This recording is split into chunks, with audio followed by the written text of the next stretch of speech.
কি অবস্থা সবার? আশা করি সবাই ভালো আছেন। তো আজকে হচ্ছে আমরা আহ, শিখতে যাচ্ছি ফ্রন্ট এন্ডের সাথে কিভাবে আমরা হচ্ছে ব্যাক এন্ডের কাজ করব।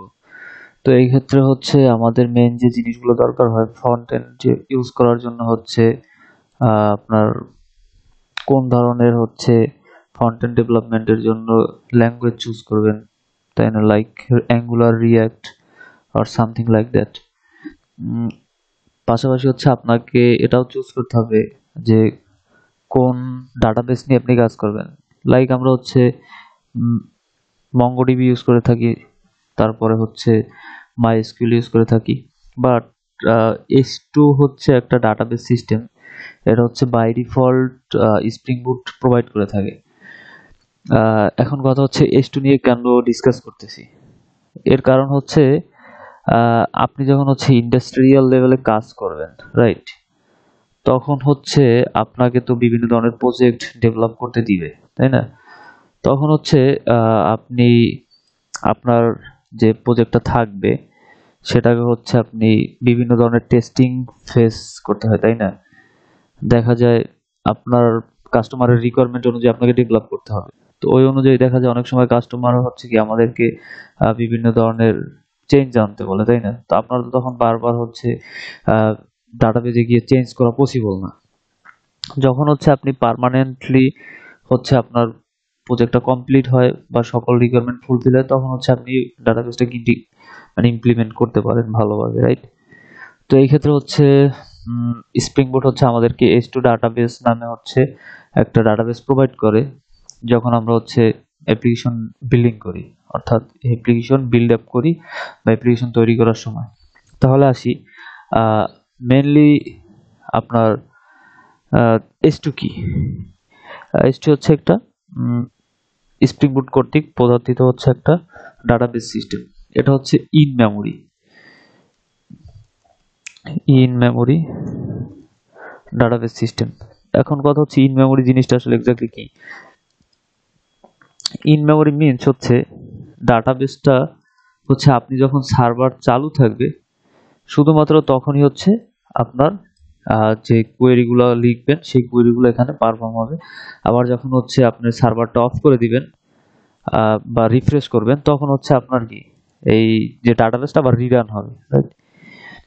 এবং এটা হচ্ছে ইউজ ফর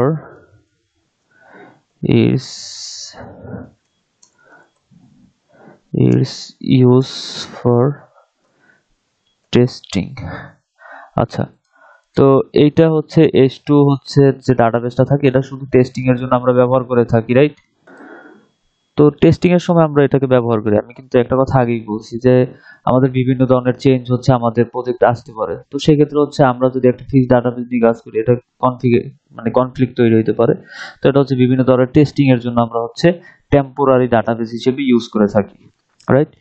এবং এটা হচ্ছে আপনি যতক্ষণ পর্যন্ত সার্ভার আপনার চালু থাকবে, রাইট, ততক্ষণ পর্যন্ত হচ্ছে লাইক আপনি যখন এখানে আমরা যখন হচ্ছে আমাদের টমকার সার্ভার রান করি লোকাল হোস্ট 8080, তো এইটা হচ্ছে এখানে হচ্ছে স্ল্যাশ, যদি আমার হচ্ছে ব্যাকএন্ডে কোনো কিছু চালু নেই এর জন্য এখানে ইরর দেখাচ্ছে।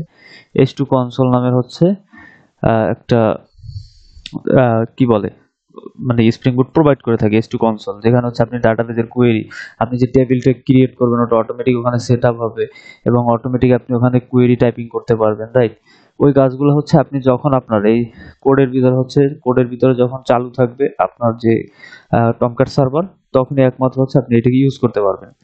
তো ইউজ করার পরে আপনি হচ্ছে এখানে টেম্পোরারি কাজ করলেন, আবার যখন হচ্ছে আপনি এখান থেকে সার্ভারটা বন্ধ করে দিলেন, রাইট, বন্ধ করে দিলে এখান থেকে অটোমেটিক কি হয়ে যাবে, কনসোলটা চলে যাবে, রাইট? তো এই হচ্ছে আম, মোটামুটি এস2 সম্পর্কে, যে এস2 ডাটাবেসটা সেই সম্পর্কে। তো এস2 মেনলি আমরা কেন ইউজ করে থাকি? শুধু টেস্টিং এ ব্যবহার করার জন্য, যে আমাদের যে প্রজেক্ট বা ওয়েব অ্যাপ্লিকেশন আমরা তৈরি করে থাকি এটা বিভিন্ন ধরনের টেস্টিং এর জন্য হচ্ছে আমরা কি এই স্প্রিং বুটের যে বিল্ড ইন যে ডাটাবেস আছে এস2, এটাকে আমরা ইউজ করে থাকি। তো এই ছিল মোটামুটি এস2 সম্পর্কে। আশা করি ভালো থাকবেন সবাই, এবং নেক্সট ভিডিও হচ্ছে আমরা আমাদের ফ্রন্ট এন্ড ইন্টিগ্রেশন করব। যে আমরা তো এতদিন হচ্ছে আমাদের রেস্ট এপিআই সম্পর্কে হচ্ছে ক্রুড অপারেশন পারফর্ম করছি।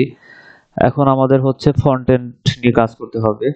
ফ্রন্ট এন্ডে হচ্ছে আমরা নেক্সট ভিডিওগুলোতে ফ্রন্ট এন্ড ইন্টিগ্রেশন করব। এখানে ফ্রন্ট এন্ডের যে ক্রুড অপারেশন গুলো আছে ওগুলো করব।